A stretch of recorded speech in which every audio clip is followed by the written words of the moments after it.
હા મિત્રો, મેંદો છોડો અને ઘઉંના લોટમાંથી જ મઠડી બનાવી એવી ટેસ્ટી કે બધા આંગળીઓ ચાટતા રહી જાય। એક બાઉલમાં ઘઉંનો લોટ લઈ તેમાં તલ, શેકેલું આખું જીરું, અજમા, ચીલી ફ્લેક્સ, કોથમીરી એડ કરી તેમાં સ્વાદ અનુસાર નમક, હિંગ અને તેલનું મોણ દઈ થોડું પાણી ઉમેરી લોટ બાંધી લઈશું।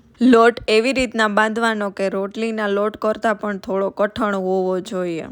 લોટનો કૂણ આપી 10 મિનિટ પછી એક રોટલીનો લુવો લઈ રોટલીને આછી અને મોટી વણી નાખશું। આવી જ રીતે ચપ્પુની મદદથી સરખા ભાગ કરીને કટ કરી લેશું। કટ કરેલું બધું ભેગું કરી તેના પડ છૂટા ન પડે તે રીતે રોલ બનાવીને મઠડી તૈયાર કરી લેશું। આવી જ રીતે આપણે બધી જ મઠડીને તૈયાર કરી લીધી છે। હવે ગરમ તેલમાં તેને ધીમી ફ્લેમ પર સોનેરી અને ક્રિસ્પી થાય ત્યાં સુધી તળી લેવાનું છે, જેથી અંદર સુધી સરસ ક્રિસ્પી બને। તો તૈયાર છે ને આપણી આજની મજેદાર રેસીપી। વિડીયો ગમ્યો હોય તો લાઈક અને શેર કરવાનું ભૂલતા નહીં।